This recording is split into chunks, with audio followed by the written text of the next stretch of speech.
Morning. So to kick off our program, AMDev's Chief of Party, Dr. Danilo Lechica, will deliver the opening remarks and introduce our speaker, followed by his presentation. An open discussion will follow where you can ask your questions and react or give insights to his presentation. And then closing the program later will be our MBC Executive Director, Coco Alcoas, followed by a photo op. At this point, I would like to call AMDev's Chief of Party, Dr. Lechica, for the welcome remarks. Thank you, Sasa. Good morning to our partners from the Makati Business Club, USAID, ULF, and our friends from government, academia, and the business sector. On behalf of the Advanced Manufacturing Workforce Development Alliance, or AMDev, it is my pleasure to welcome you to today's event. The Philippine manufacturing sector remains to be a key driver of the country's economic growth. However, the sector faces the evolving challenges of rapid technology advancements such as automation and digitalization, among others. As such, we must invest in the continuous development of our human capital through upskilling or reskilling, and this is what AMDev is trying to address. Our speaker today is Ian Wawangan, Area Sales Manager for the Philippines and Singapore of Bosch Rexroth, one of the leaders in automation solutions in the manufacturing sector.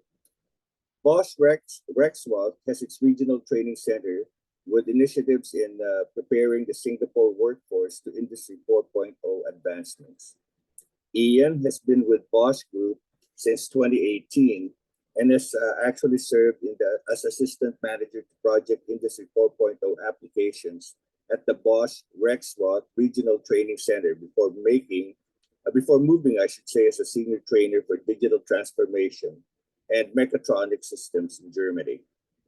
He will share with us this morning how Bosch Rexroth opened up opportunities in reskilling and upskilling of Singapore workforce and helping them adapt to Industry 4.0 and how their best practices could be replicated in the Philippines. Today's discussion serves as a critical junction to explore avenues for bridging the skills gap, fostering a culture of lifelong learning, and ensuring the reliance of our manufacturing sector continues. Ladies and gentlemen, let's welcome Ian Wawangan.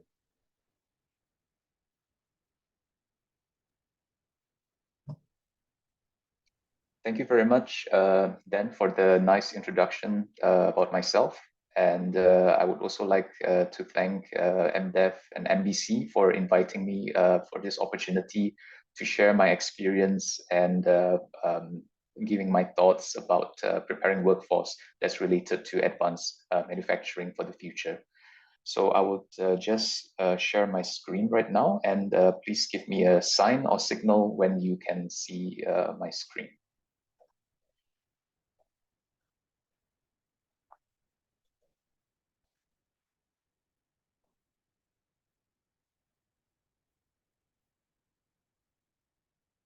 We can see it. Okay, so I think it's good. All right, so let's get started. And I hope in the next 20 minutes, you will have some good takeaways and some impression. And at the end of the 20 minutes, if you have any questions, I would be more than happy to share and answer those questions. So when I was approached 3 weeks ago by the Makati Business Club to present on today's topic, preparing the future workforce in advanced manufacturing, I thought that this was because of my experience working at the Bosch Rexroth Regional Training Center in Singapore when I first started in 2018. And of course, also my current role, which is to look after the Philippines market for sales. However, I was thinking, how could I ensure that this sharing session is relatable and relevant to the audience in the Philippines? So with this consideration, I would like to share first, of course, the background of my company, Bosch Rexroth, and also how we as a company actually embark on digital transformation, putting qualification and upskilling at the forefront of our digital transformation, And before I move on to talk about the tripartite collaboration that we have around the world for upskilling and reskilling, especially taking examples from my experience in Singapore. And finally, before we touch on some few examples on cases of our collaboration with learning institutes. So without further ado, I will start by sharing where we are or who we are as Bosch Rexroth. So we belong to the Bosch Group. It's a multinational conglomerate from Germany, where we are present in several different sectors. First from the automotive, where we have several different mobility solutions, also energy and building technology for CCTV cameras, public address system, and also industrial boilers. And of course, I think most of you would know the brand Bosch from the consumer goods that you often see in the supermarket or in department stores. Where I'm from, Bosch Rexroth, it's part of the industrial technology arm, where we are specialized in the drive and control technology. In the next slide, you will see some of the technologies that we offer from Bosch Rexroth. So in the industrial technology, we also have the Bosch Connected Industry and manufacturing solutions. Bosch Rexroth, these are the technologies that we offer within our division. So we divide roughly into two areas. One is from the industrial or factory automation, and the other part is the industrial hydraulics, where we are very present very much in the verticals such as mining, power plants, yeah. And like I mentioned, in the factory automation, we are very deep in the areas of digital transformation and advanced manufacturing, especially combining IT with our know-how in the operational technology. So this ranges from assembly, electric drive and control technology, gearboxes, and linear motion technology, which are often used in factories. So this brought us to a very unique position because we are part of the Bosch Group and we are also a manufacturer. So this puts us in a unique position where we are being the lead provider of some of these technologies and solutions. We provide technologies that are used in the manufacturing and in advanced manufacturing, like I 4.0 software, services, components, and automation. But we are also a lead user because at Bosch, we are, as a multinational engineering companies, we have 200 over plants across the world. And we also have to manage 700 plus different stocks worldwide, unique SKUs, with different types of production mechanism, like high mix, low volume, more mass production, and so on and so forth. And with the scale of extensiveness of our plants that we have across the world and the products, we also need to make sure that whatever that technologies that we have provided are also replicated and also learned by the different parts of the manufacturing plants. And this gives us or brings us to a unique position to be a lead trainer and to replicate this knowledge to our plants and our associates. And just to give you an idea of the scale that we have around 420,000 associates across the world. And some of them are, of course, involved in the manufacturing side. So the scale is huge, and we have to find a way, an effective way to be able to deliver training, upskilling to these associates who are also affected. So some of you might think that, okay, we are a big multinational company, but we are not immune to the environmental changes that are affecting us. The technological change, the evolving landscape, we are also subject to all this. We are not immune to this, yeah? And the new and disruptive technologies also affect us to a large extent. We also see that there is a catch-up in IT skills. We also face the same challenges that a lot of companies do right now, for example, in acquiring talents in AI technologies, for example, in IT. And we also face disappearing and emerging professions. So we have a strong need to maintain our competitiveness, and this necessitates a lifelong learning and qualification in our organization to develop new business models and to gain efficiency in our production in manufacturing. So looking from my own past experience and after talking to many companies, I think when we talk about advanced manufacturing or digital transformation, we often associate it with technology buzzwords, yeah, like for example, AI, digital twin.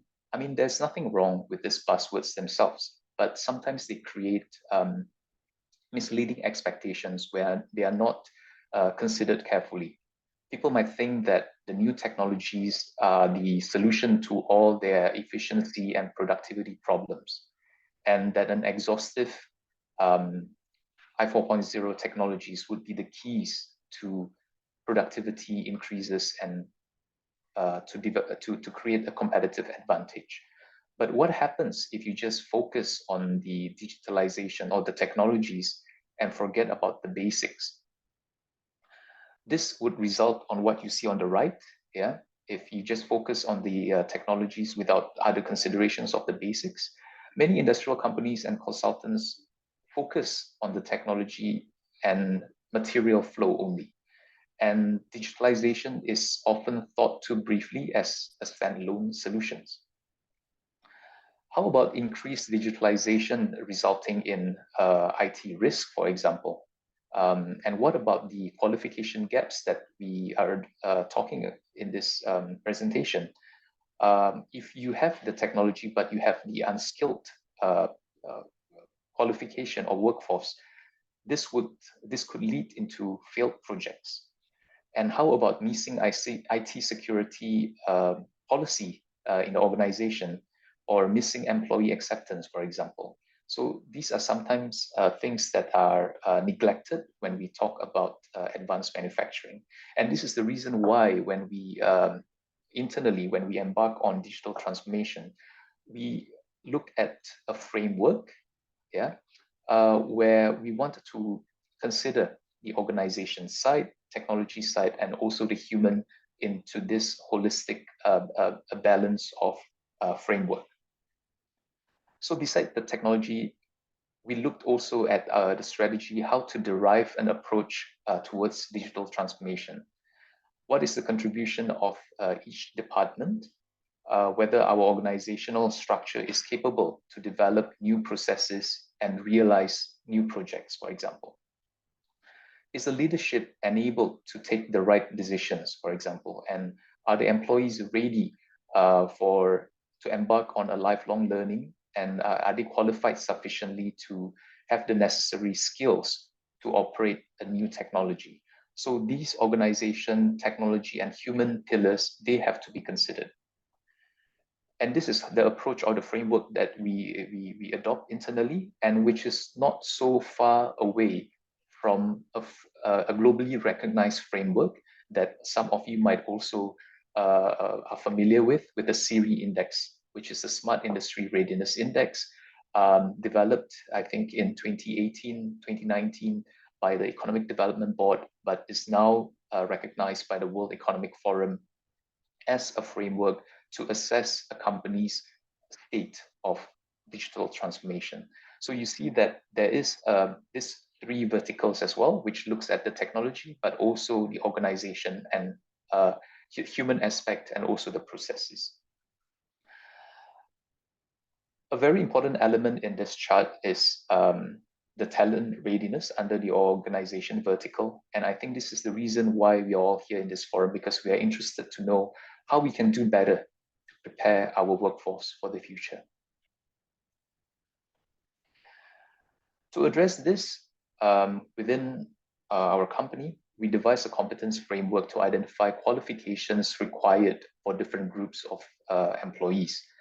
No matter what functions you are, these four segments, I think, would be relevant. So the first is a domain knowledge, which is related to a specific industry, discipline, or activity. This is related to the role that you are in, and I would say that 80 to 90% of this domain knowledge are attained from the formal education. So whether you are in the manufacturing or an accountant, you must have a certain domain knowledge. And the next one is the product-specific competence. Yeah, this is a deep understanding of certain products and services that are offered. That gives you an operational know-how to operate your machine, for example, or to operate a software system that you have specifically in your application or in your area. And then the next one is the digital competence, which cuts across multiple domains, whether you are in manufacturing, whether you are in finance, or whether you are in marketing, you cannot escape from the digital key competence. Yeah. And the last one, and I think this is the part which is very important, is the application competence, because this application competence draws the knowledge from the other three competences and to synthesize them to solve a specific problem. So it involves a higher level of understanding than just comprehension. And this is the level that we expect that associates or employees in a certain field or in certain roles to be able to acquire, to qualify them for the higher level kind of thinking, to apply it in their daily job. So, for example, now I will move on to specifically for manufacturing role, yeah, in the manufacturing domain. Very often we hear comments like, okay, digital transformation actually will be able to solve a lot of the efficiency and productivity issues, neglecting completely the lean management. But this is not the case, because the lean management is part of the domain knowledge that every person in the manufacturing should be aware of or have some basic understanding of it. And digital transformation doesn't replace lean management. So lean management here, we are looking into how to maximize customer value while minimizing resources and waste, for example. The approach is through optimizing certain function and processes to create a holistic value stream, material, and information flow. And this cannot be neglected. The second part is on the digital transformation, where we want to maximize competitiveness by making use of digitalization in production system, products, and services, and implementing digital technologies in various business areas. So with this, we also introduce digital competence in the manufacturing. Some of the things that we emphasize a lot in the digital competence in manufacturing is that whatever digitalization that we do, it needs to have a specific purpose. Digitalizing bad and inefficient processes will remain to be bad. These processes that are digitalized, we are just digitalizing bad processes. So this message needs to be driven across to all stakeholders, what digital competence is and what the purpose is in driving digitalization. We need to define what is the required data quality, availability, and confidentiality, and also to ensure that the reduction of direct efforts should not result in disproportionate indirect efforts that will defeat the purpose of digitalization.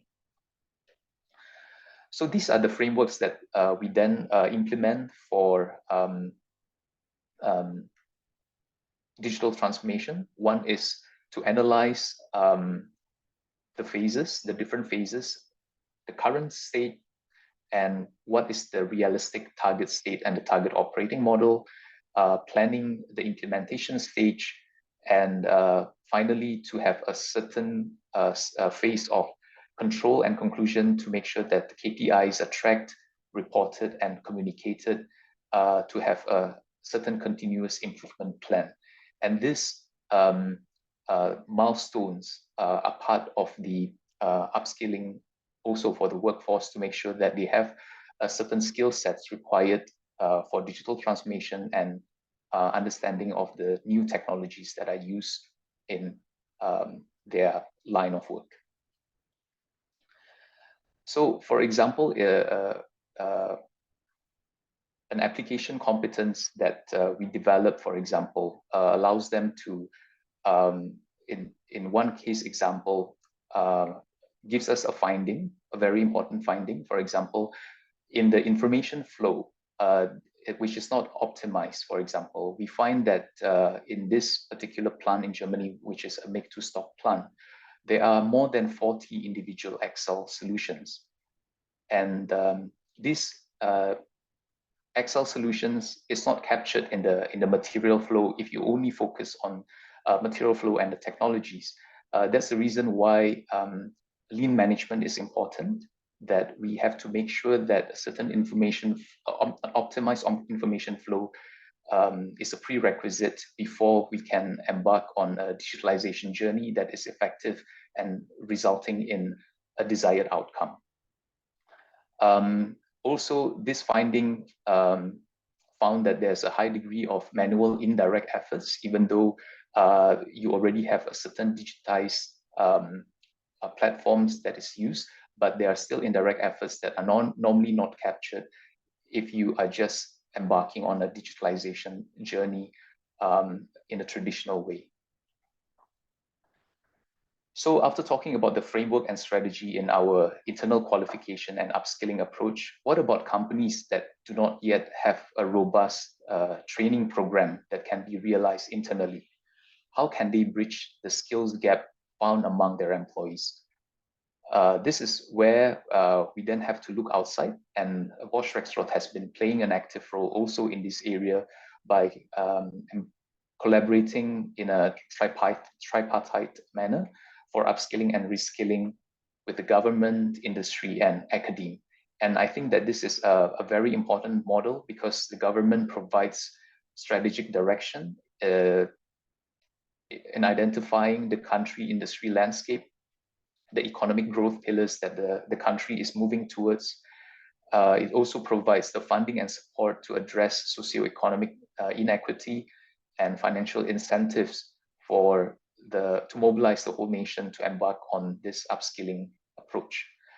The industry, of course, provides industry relevance and insights. What are the skills that are in demand? What are the evolving job markets, skills that are in trend and in need?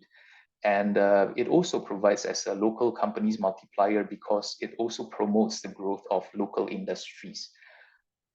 The academy, of course, also plays a very important role, especially in the curriculum development, because they have the in-depth know-how in designing and delivery of the training programs. So this is an example of the importance of the role of government that it plays to set a strategic direction in policy making by identifying, for example, emerging skills and the prioritization that align with the country's strategic industry roadmap. So in this chart, for example, this is done by Skills Future Singapore that identifies what kind of skills that have high demand growth on the y-axis, and what is the skills transferability in terms of how many times these skills are mentioned in job postings, in unique jobs. So this is reflected on the x-axis, and on the first quadrant, these are the identified skills that are of higher priority. This is also an example of how the industry and academia work together to actually give their insights to the government that industries nowadays are looking more and more in skill-based practices in their hiring, in their assessment, also in their development programs and compensation. Many small and large industries like IBM, Google have moved away from the traditional formal qualification to skill-based practices. And this is the reason why government sees the need to work closely together with the TVETs, technical education providers, to deliver skills that are relevant for the industry. And how do we do this? In our case, we work with academe by doing skills and technology mapping, by in a consultative approach, identifying what kind of skills that they want to develop in their curricula and what kind of technology that we can provide.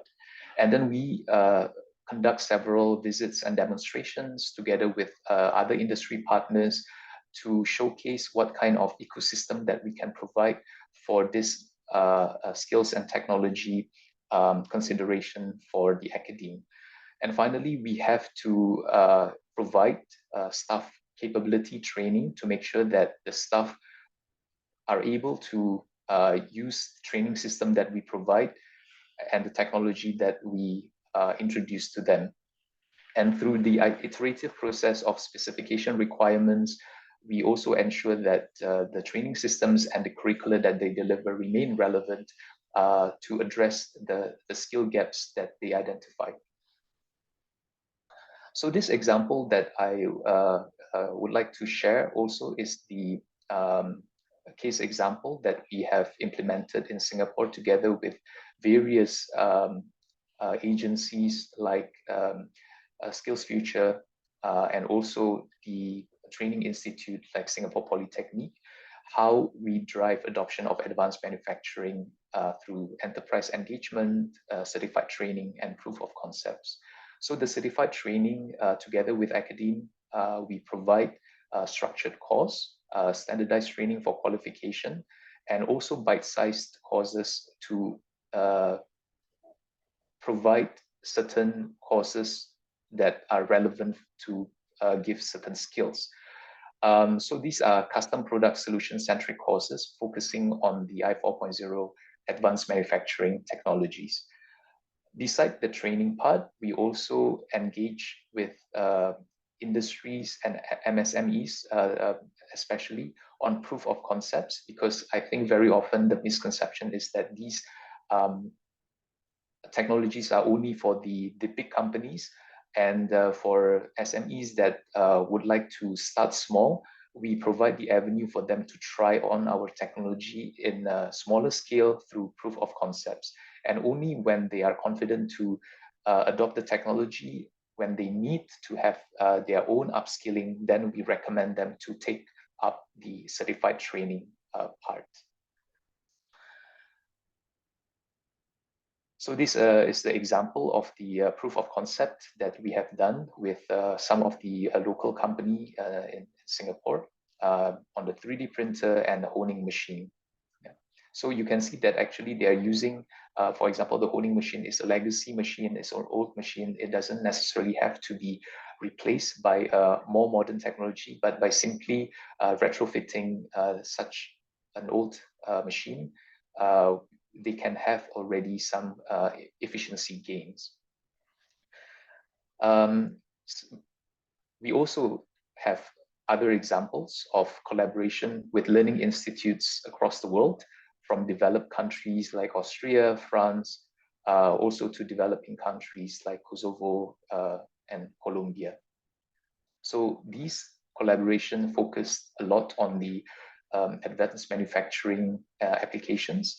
And these are also based on specific skills that they would like to showcase in their university on technical institutes. For example, the one in Colombia, this is a school of logistics. So we customize the training system and curricular development around logistic and administration skills.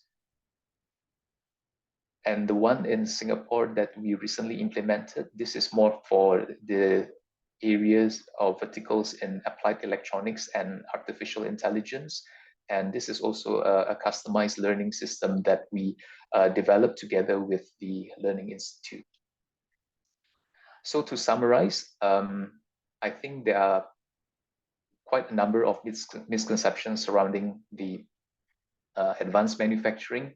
One common misconception is that it is very capital intensive.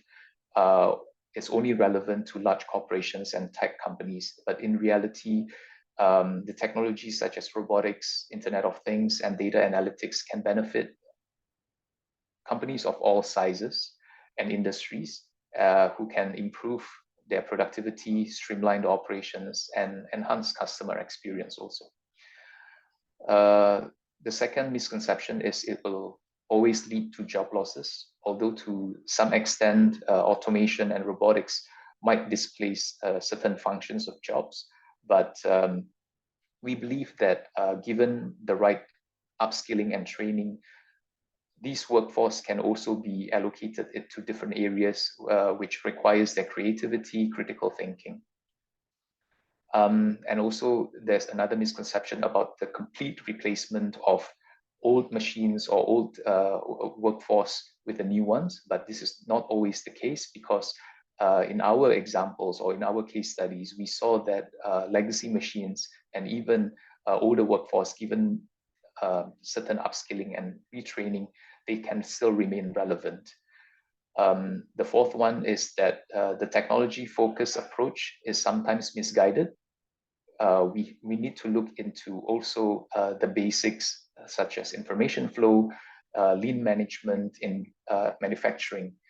And the last but not least, sometimes advanced manufacturing leads to unrealistic expectations, that it always results in high net gains without managing the different risks associated with advanced manufacturing, typically when it comes to high IT involvement. For example, cybersecurity, IT risks, and data privacy are often neglected. One example could be just because of wireless communication that enables machines to be operated wirelessly or remotely. It sometimes neglects the functional safety aspect of the workers when machines are operated remotely. What happens with the safety processes when the machine is not attended? So I hope I have touched most aspects of the misconceptions surrounding the advanced manufacturing. Time is really short, so I would open the next session to question and answers and discussions with all the participants. Thank you. Thank you, Ian. So sharing Singapore's experience and your experience in reskilling and upskilling the workforce and adapting to IR 4.0 is really something we want to replicate at AMDev for the Filipino workforce. Before we proceed with the Q&A, let me acknowledge a few people in the room. Ms. Yvette Malcion of the USAID Philippines. She's the Deputy Director for the Office of Education. Ms. Riza Mantaring, MBC's board member. And I think I also saw Dr. Jikyong Kang, the President of AIM. Hello and welcome to the event. Okay. All right, so to go on a deep dive on the the core of your efforts, Ian, we'll now go through the open discussion. For the attendees, you may type in your questions in the chat box or raise your hand if you want to speak. You may also provide reactions or insights to Ian's presentation. And I think while we're waiting for questions, let me start the ball rolling and throw in some questions to you. So based on your presentation, Bosch Rexroth is open for everyone. Individuals who want to upscale, reskill, and also cater to MSEs. So how does your commitment to workforce development align with your company's overall business strategy and goals? Given that for some companies, their training curricula are proprietary and they keep that as their competitive advantage. And Bosch is here, is willing to share that knowledge. So basically, I'm asking why Bosch decides to do this. Thank you, Zaza, for your question. First of all, yes, a learning culture, I believe that is a competitive advantage. But I would say that training curricula should not be proprietary. It is a competitive advantage, but it's also not easily replicated. And I am glad that Bosch Group, we realize the importance of learning culture as a company, because we are very much a learning organization. And I think this arises from the need to mobilize our employees of 420,000 employees across the world to adopt a learning culture. As I presented earlier on, that we are not immune to all the external factors that also affect our business, from disruptions to skill shortage, etc. And we believe that in order for us to be a sustainable company that are able to answer these changes of disruptions in the future, we need to have a learning culture from within. And this learning culture has shifted tremendously in the past years. Something that also conquered by a lot of industries and academic practitioners, that we no longer focus on formal education, but we need to have a lifelong learning mindset. And Bosch Group, fortunately, the management sees that this is as an important factor for our success as a company. And this is something that is ingrained in our company's DNA, that learning and upskilling is first and foremost implemented in our own organization, to make sure that employees of not just a certain rank or tenure are able to receive the upskilling and reskilling. So this is something of like a company drive that affects all the employees, whether you are in the management level, at the plant level, working level, operational level. Yeah. Okay, thank you. And definitely you didn't, Bosch didn't do it alone. You mentioned a tripartite collaboration with both government and academe. So in your experience, what are the key success factors in facilitating collaborations between government and industry and academe? And how does Bosch leverage these factors to drive innovation and workforce development? Okay, I think some of the key success factors in facilitating this kind of collaboration, especially with government, industry, and academe, is that we need to have a strong cooperation with the three different parties, group of parties, with clear accountability. So I also mentioned in the presentation that the pyramid of the tripartite collaboration of government, industry, and academe. The government has a very strong or powerful role in this cooperation to set strategic direction and also insights on how the nation should move towards, by identifying the strategic industry that they want to develop in, and also identifying the skills prioritization by analyzing the job market at a country level. The industries, they also play a very important role. And I think in this case, when we are talking about the country level, we want to make sure that the upskilling and reskilling are not just exclusive to big corporations with deep pockets, but also to MSMEs. The MSMEs play a very important role, especially in many developing countries, because they form also quite a significant chunk of the GDP contribution. And beside the MSMEs, we should not also overlook the informal sectors, right? And how the government will provides an inclusive upskilling and reskilling framework to include these different sectors would be very critical. So the industry also should promote the involvement of the MSMEs. For example, in our case in Singapore, we not only provide the proof of concepts with the MSMEs, but also in the technology delivery or the solution delivery, we also involve MSMEs to develop a certain unique solution of their capability that blend in with our technology. And I think this is something that is very interesting and unique with our experience. The second one is, of course, to have a win-win approach.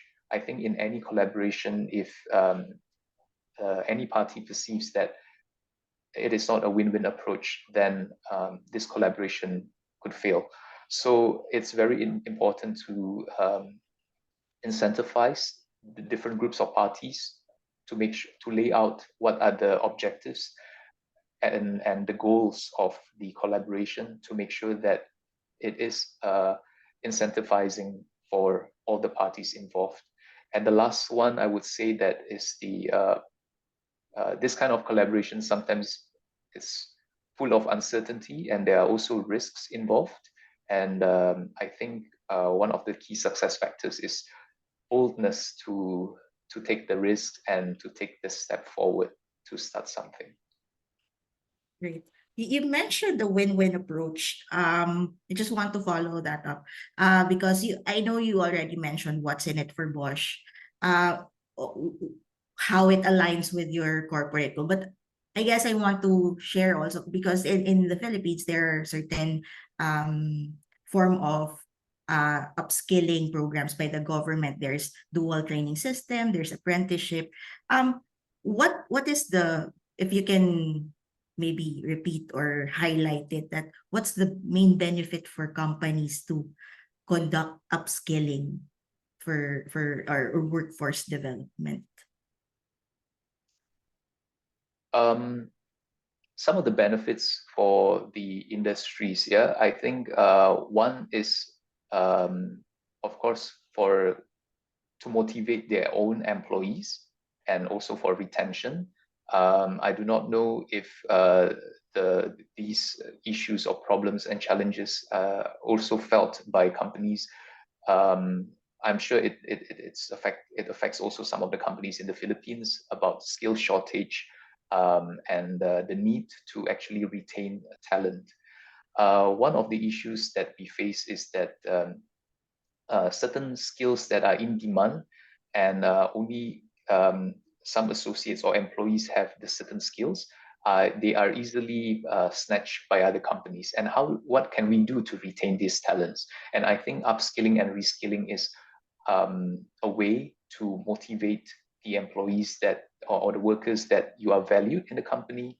We want to invest in you. We want to develop and groom you to be better, to contribute more to our company. So that is one advantage or incentive for the company to want to send their workers for upskilling. The second is sending their own workers for upskilling. This is something that may not be tracked easily or may not result in direct result easily.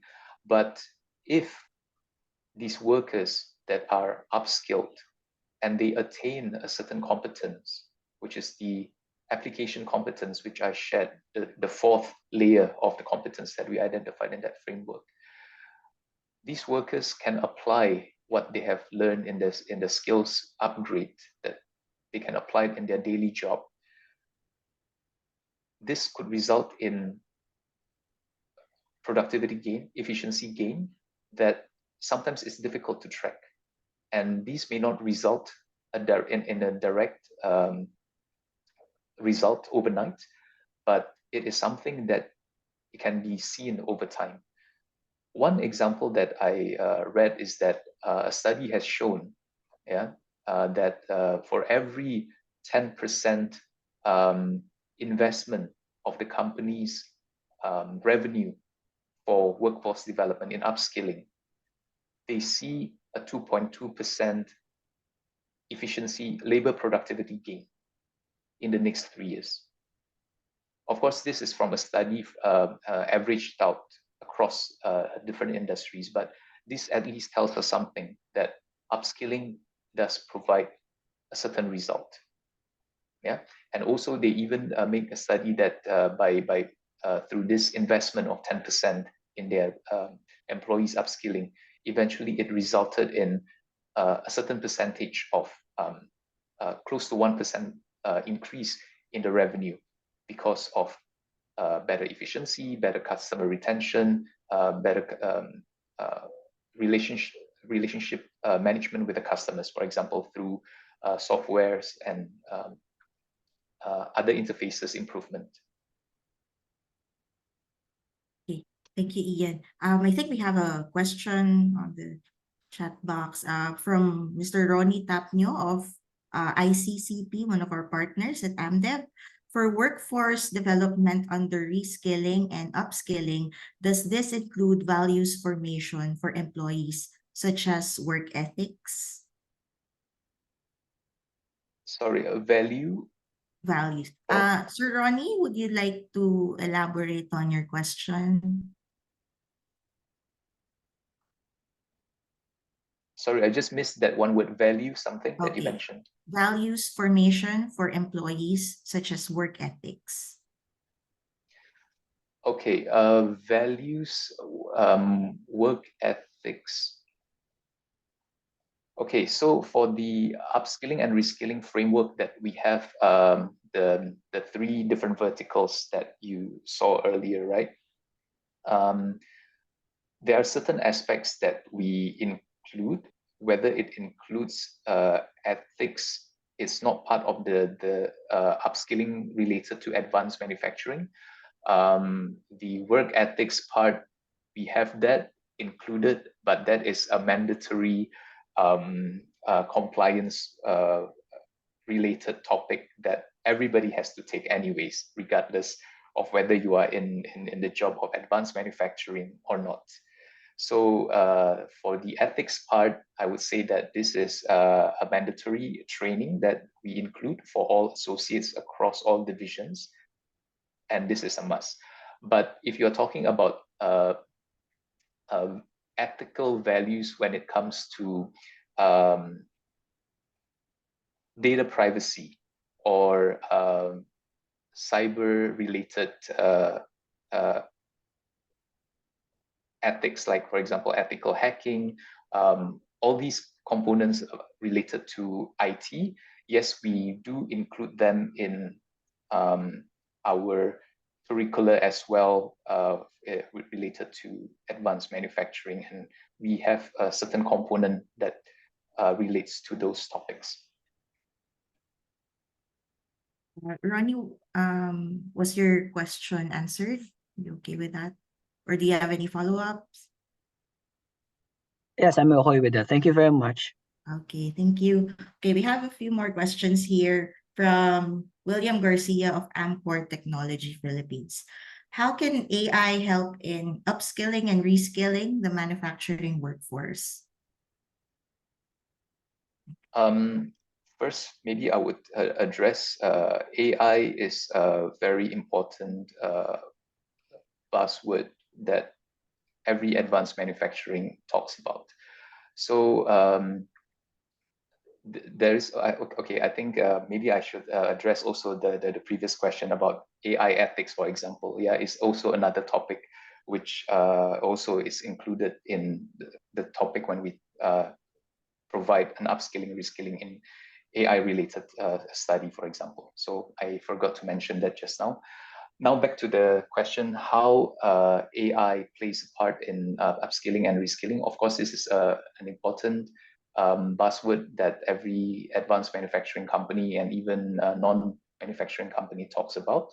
So AI is definitely a topic which we will touch on when it comes to advanced manufacturing. AI can be applied in several different applications. One in manufacturing, of course, is on machine vision, where machine vision can be used, employing AI to be used for example, quality control, making sure, checking, for example, for micro cracks, certain deformities that are normally difficult to identify using the naked eye. So AI in machine vision supports workers in certain tasks that would be difficult to manage economically, and also a vision system that allows workers to be able to improve their work better, to give them an added advantage over human vision to identify faults. The other application would be an AI in predictive maintenance. The power to predict by using AI is something that is quite a powerful tool to be used in advanced manufacturing also, to anticipate for faults, downtimes, to minimize the downtimes. So this is another application of AI that can be included in the upskilling and reskilling, how the applications can be implemented in the organization. Okay, thank you. And then we have another question about your programs. You have, of course, in your upskilling and reskilling programs, what were the challenges that you encountered with your employees, and how were these challenges addressed? How long did it take you to and also how long did it take you to develop your whole program? This question is from Ms. Beng Aguinaldo of Western Digital. Okay, the challenges related to own employees, yeah, if I get the question right. Yes. Challenges. Okay, so of course, in implementing any change or workforce development, we are not immune to challenges. Some of the challenges, sorry, some of the challenges that we encountered, and I would say that my experience, a lot of my challenging experience was more on relating to interaction with other industries where we want to conduct possible proof of concept with.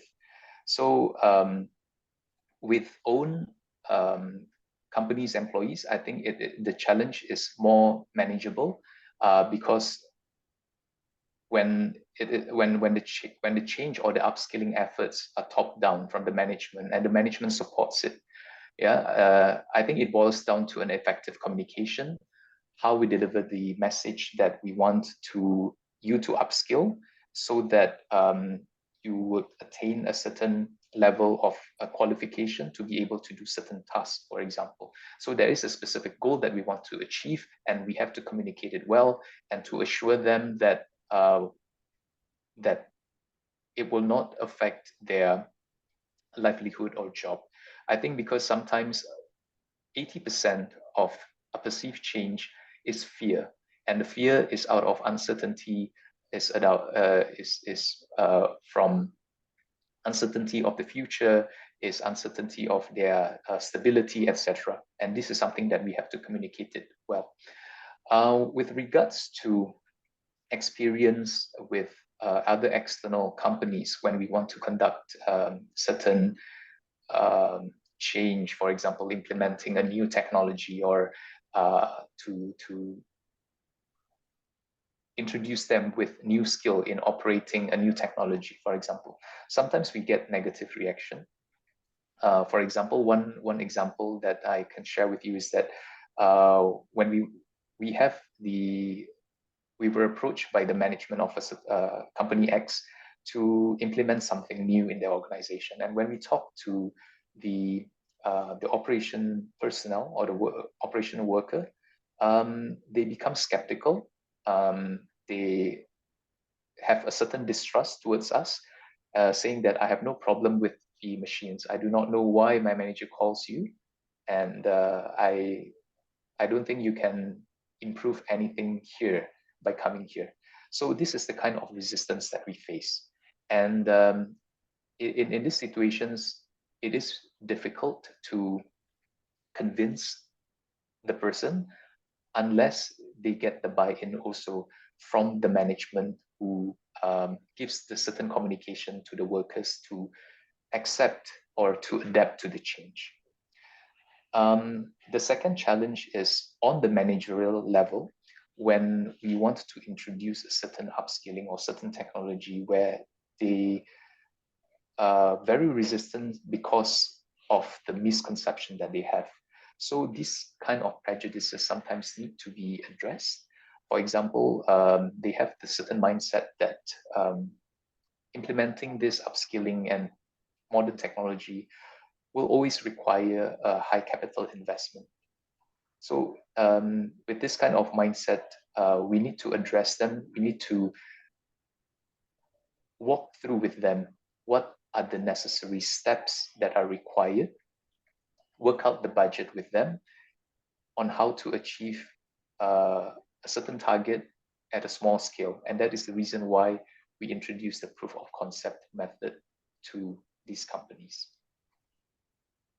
Okay, Ian. So thank you for highlighting that, that it's not only transitioning, it's not only transitioning to technology, upskilling, but also that change management internally is really critical as well. Definitely. Specifically, you're basically repurposing their role just to make sure that they stay in the workforce. So thank you for and that, Ms. also Beng. one Go ahead. Yeah, and also the other point that I probably missed out in the earlier question is that in the human aspect, in the organizational, we also introduce certain change management fundamentals. For example, how do you develop an agile workforce? How do you implement project in a Scrum method or agile method to make sure that this kind of change is widely accepted by the organization and the team through iterative process.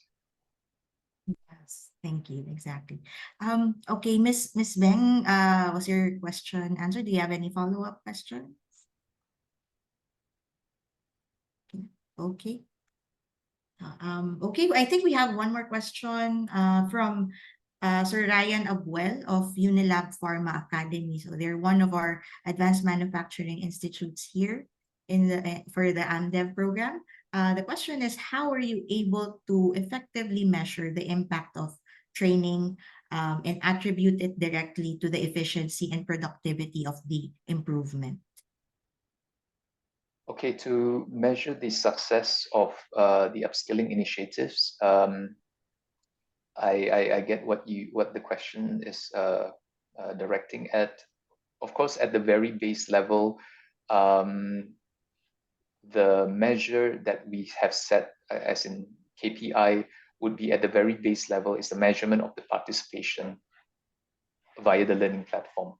So we encourage that we also in the company, we use a certain learn management system that provides a certain way of tracking employees' attainment of certain skills through their participation.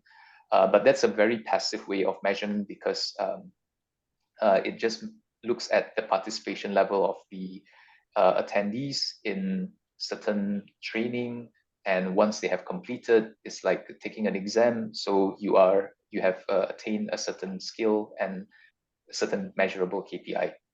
The other indicator that we need to look at is how they are able to apply the skills that they have learned in their everyday work or lives. And this is something that is difficult.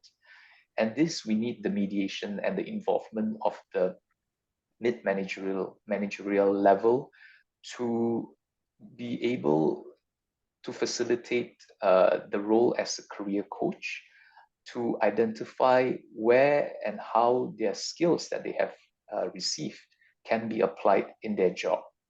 So in a way, the mid-managerial level workforce or employees need to be able to identify the gaps that or the needs in their organization or in their value stream where certain skills will be required to improve their productivity and which employees are better suited to fill this gap. we talked just now about the 4 major milestones to ensure the successful digital transformation in that analysis.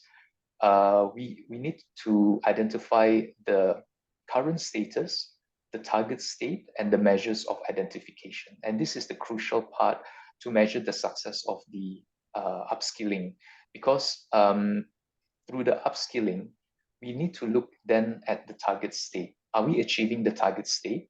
Do we have any improvement from the current status? So that's why it is important before embarking on any upskilling effort that we do this first step in the first milestone of analyzing the current status, the target operating state, and the model that we want to achieve in, let's say, 3 years, 5 years down the road. And through this, then we can have a systematic way of measuring the success of the initiatives.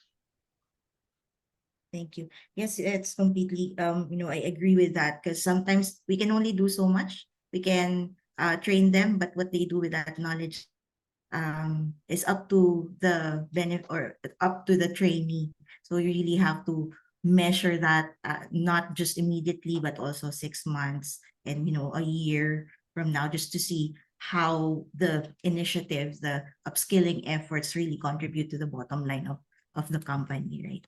Okay. So Ryan, was your question answered? Do you have any follow-up questions? Okay. All right. I think Thank you. there are no follow-up questions. Does anybody from the room have any? Yes. Doc Al, you have your question? Please open your. Yeah. Thank you. Thank you, Sasa. I mean, that was a very nice presentation in terms of being able to involve most of the stakeholders in the company internally.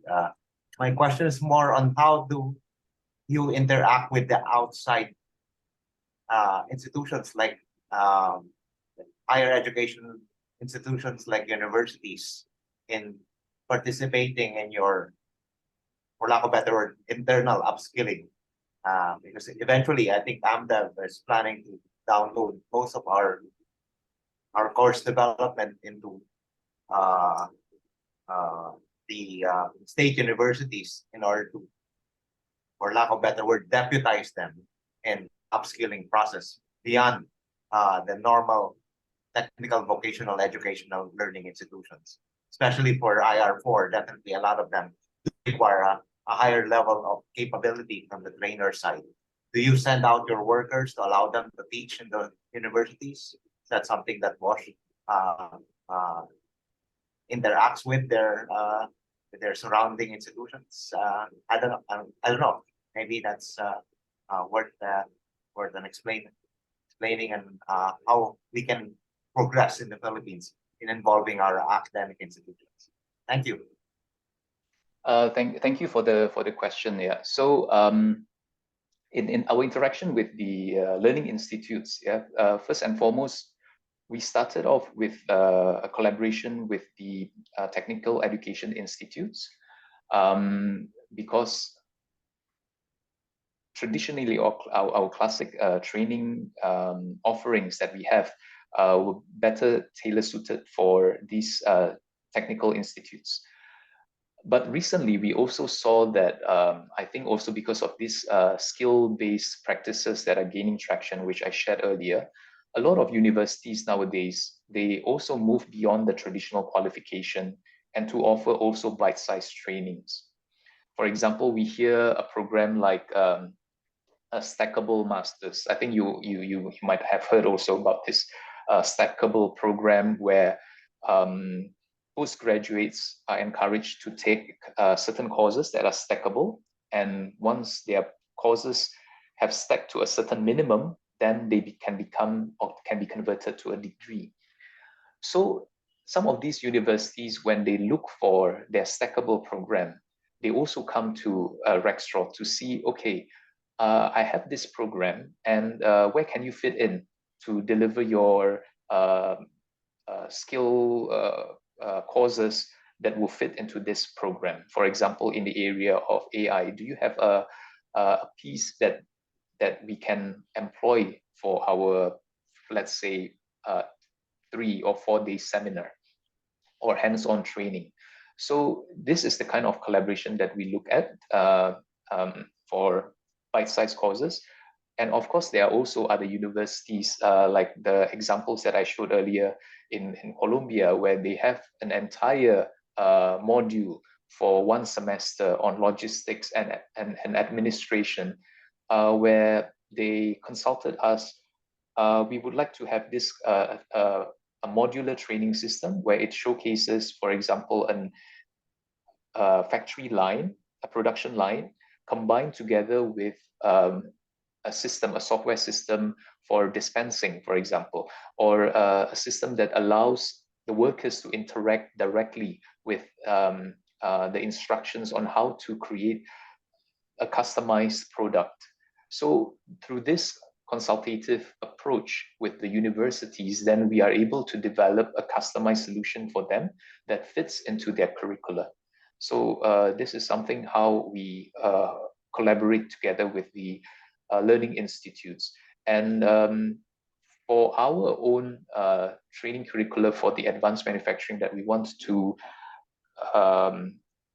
drive at our own employees, this is something that we just started we started internally some time ago, but this is only new that we introduced this to external, because we received the feedback that whatever that we implement internally, it could be beneficial also to the external companies. And we just started on this part, and the feedback has been quite positive so far, but it has not been rolled out 100% with the learning institutes. Yeah. Okay. Doc Al, do you have any follow-up question?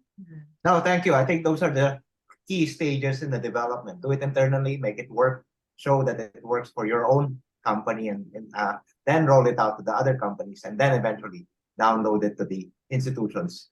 And that's exactly what AMDev is planning to do in year 3 and 4, where we involved in higher educational institutions in the transformation as well as in the teaching. I think year 4 for AMDev. So thank you. I think you just confirm our roadmap. Thanks. Thank you very much. Doc. Yeah, thank you, Doc. I think we have room for one more or two more questions. Any other questions from the participants, or any comments on the presentation? I see Dr. Westerman here. Anybody from the Alliance, from MBC members? Do you have any other questions? Okay, going once. Okay. Hi, this is George Westerman. I'm debating whether to ask this question or not, because it may be a little bit too detailed. But one of the things that we are looking at here is two different roles. We're looking at the operator and then the maintenance technician. And I'm wondering, can you tell the different kinds of training you have for those type of people? What's different there, and what can we learn from your experience as we try to think about these two roles? And once again, I apologize if that's too detailed. I apologize, and then we can I'll withdraw the question. Yeah, indeed, it's a little bit very in depth. I may not be able to answer it in a very specific detail, but I can share with you that we have a different, in our training approach internally, we have developed 4 to 5 different personas, how we develop learning path that is suited for these different 5 personas. So for example, one of the personas would be management level in the manufacturing. So at the management level, you will have a certain learning path that may not include skills that are very technical, but the basic level of, for example, digital transformation will be part of the learning path for these managerial level positions. For the operator and technician, I think you mentioned, right? For Yes. the operator would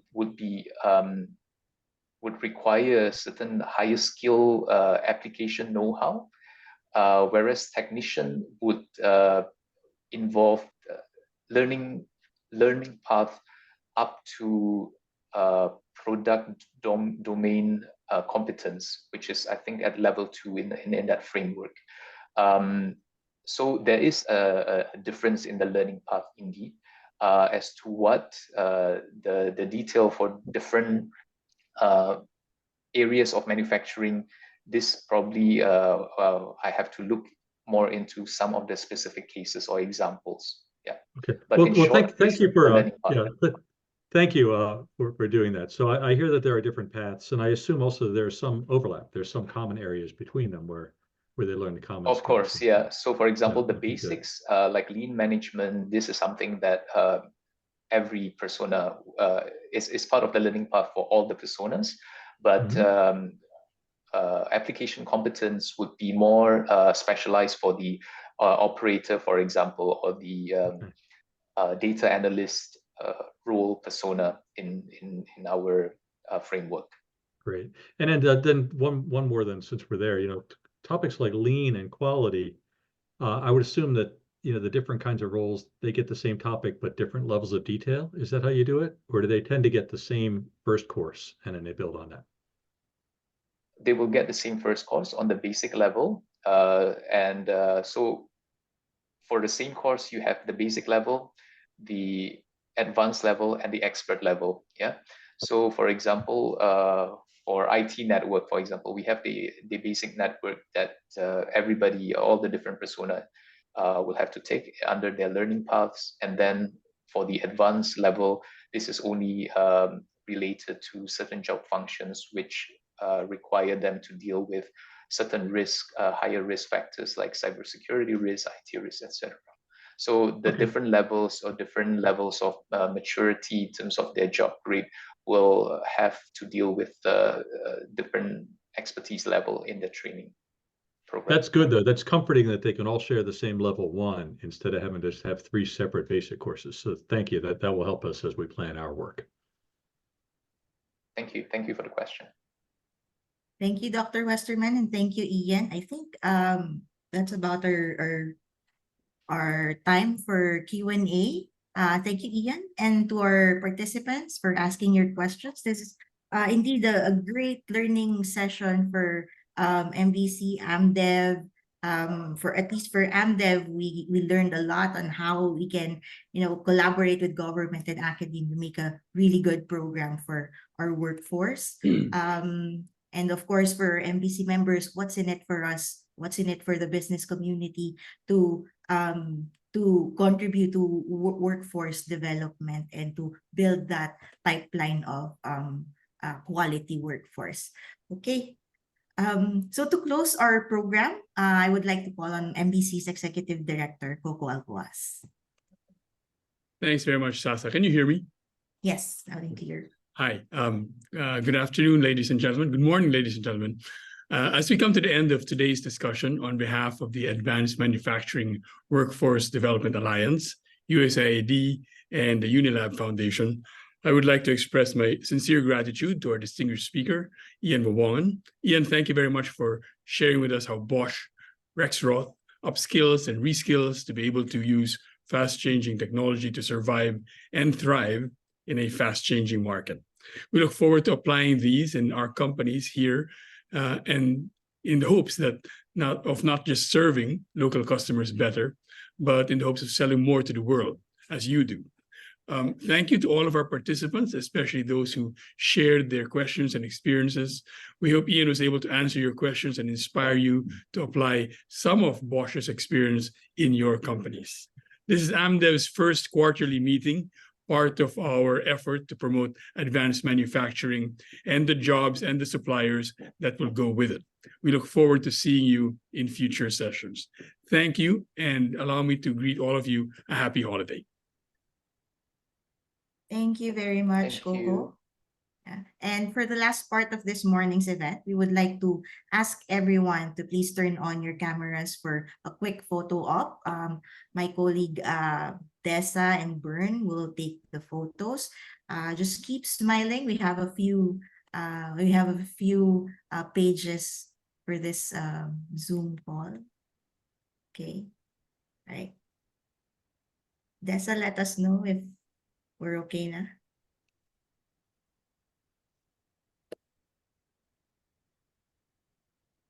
All right, we'll take the photo. Please smile. Okay, 1, 2, 3. We'll take a couple more shots. Can you please hold your smiles first? Thank you. 1, 2, and 3. All right, thank you very much. Okay, thank you, Dessa. And thank you again, everyone. On behalf of USAID, Unilab Foundation, the whole AMDev Alliance, thank you for attending the first AMDev quarterly meeting with Bosch Rexroth. Stay up to date on AMDev's events, activities, and initiatives by following us on our social media. We kindly request your feedback also to this event. This would help us improve our next meetings. The feedback form is flashed on the screen and the link is pasted on the chat box. We hope to see you again on our next activities. Thank you and have a wonderful lunch. Thank you, everybody. Thank you. Thank you.